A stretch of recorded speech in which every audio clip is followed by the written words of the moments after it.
I feel like I wouldn't have gone to Notre Dame if there was NIL when I was coming into college. It would have been pretty hard to go there and stay there given the amount of money other schools are throwing around. So that's what Mr. Foskey had to say. And this is per an article in the San Francisco Chronicle. Of course, he's from Northern California. He also said in the article, the price difference was so big, I wouldn't know what to do. There's so much pressure on the player and his family. You can make NIL money when you're at Notre Dame. You just have to work for it. So, he also said, or it also said in the article something to the effect of, and I kind of agree with this. Like you can make some good NIL money when you get to Notre Dame, but from everything I've been told, and I mentioned this in the article from the San Francisco Chronicle, Notre Dame's not buying recruits. Like it's not come here and you're going to get NIL money for signing here. It's as a bribe, basically. So interesting comments. And then he did tweet, I believe this was Monday. In a recent interview, my words were taken completely out of context. Let me be clear about one thing. I am proud to be a Notre Dame man and could not imagine playing anywhere else. #love thee with a shamrock emoji. Okay, Tim. So my thoughts on this is he said one thing in an interview, he tweeted it out, that, hey, my words were taken out of context. I'm not going to cast stone at, either of these people. I want to look at the bigger picture of this, Tim. Like, is this a real thing that Notre Dame is battling with on the recruiting trail? Like, kids are not going to Notre Dame because they can get money right now elsewhere. Did we see that in the 2023 class? I absolutely think so. I've been saying for what NIL has been around for coming on 2 years now. I've been saying I think NIL is the worst thing that could happen to Notre Dame. It's really good when you're there. If you're a star at Notre Dame, you're making a lot of money, right? But in recruiting, it's tough if school A is offering you 6 figures or whatever to sign there. Whether or not you're getting that money is a different discussion, but they're offering that or saying that, hey, if you come here, we'll give you this, and Notre Dame's not. If I love Notre Dame's coaches and the program, I also love this school, but this school's giving me 100 G's and this school's not. Where are you going?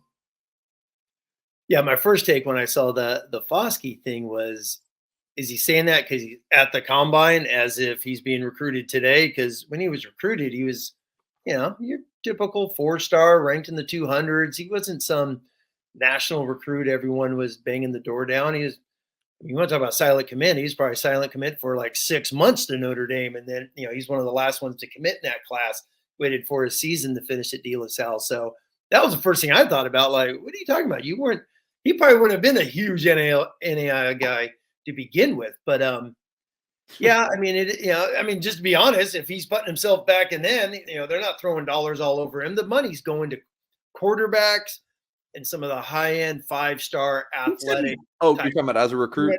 Yeah. As a recruit, I'm talking about if he was a recruit coming out of 2019 and name, image, likeness was around. So yeah, he wasn't going to be getting millions of dollars.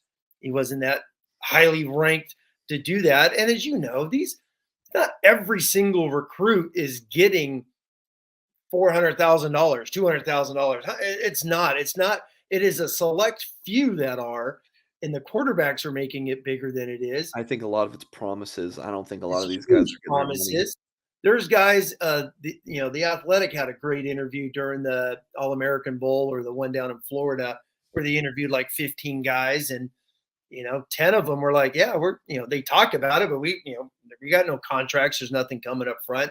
I think the media makes a huge thing about it because it's a cool topic to talk about. There are people getting money up front, sure. But is it is it costing Notre Dame? Sure, it probably did with a couple guys, let's be brutally honest, it did. But they still signed good football players. No, they're still going to get 25 dudes every single year. Right. But if I said out there, who do you to just our audience listening, who do you think Notre Dame lost because of NIL? And I say that in the comments, people are going to drop their names and they're going to say 3. I'm going to see 3 names recur over and over again: Dante Moore, Keon Keeley, Peyton Bowen. and I'll say two. For me, I may be the only soul on earth that believes this, but I still believe Keeley went to Alabama because it's Alabama. So, And he's but in the let's South. just say Notre Dame lost 2 of those 3 or Well, 1 of yeah, those we 3. can use all three just to make We're people feel talking better. program changers, right? I mean, maybe not a safety, but, safety's not, it's hard to have just a crazy impact as a safety. Kyle Hamilton went out against North Carolina. The Irish defense was fantastic. Yeah. But pass rusher and quarterback, Okay, and then so I like to look at those as okay. Keeley went to Alabama. He didn't go to South Carolina. He went to Alabama. So he chose Alabama over Notre Dame. I'm sorry. How do you fault a guy? He's in the South. I'm not fault. I'm just No, saying no, and I'm not faulting. I'm not saying you are. I'm just saying in general. So when you're like, oh, people like, oh, money cost him. He went to Alabama.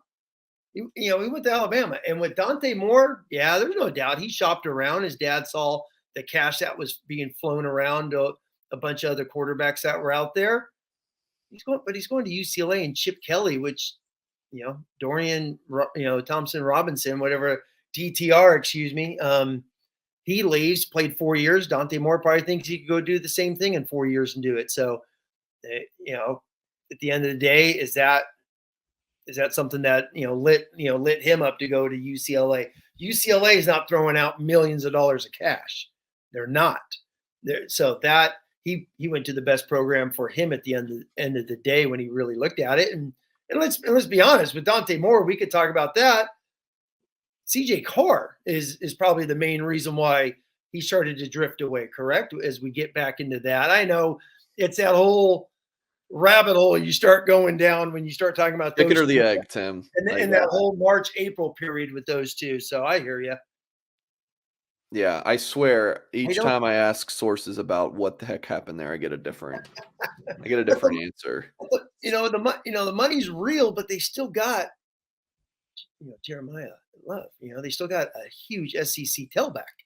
They still got some guys because it is Notre Dame. So it's not they didn't go out there and just get a bunch of nobodies. They still got some darn good football players that did get offers from other schools.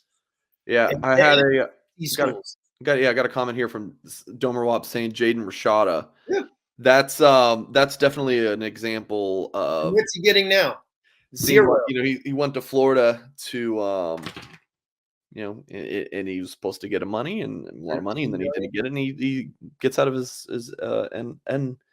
NLI, Yeah. not NLI. He didn't get his NIL, so he got out of his NLI. So And now he's going to Arizona State, and their hanging out program with is Groupon. like show up. Yeah, exactly. But now he's going there, and he wants to make money. You got to go do the endorsements and do it like the Notre Dame guys are. So, but that's going back to the Notre Dame guys are obviously making money.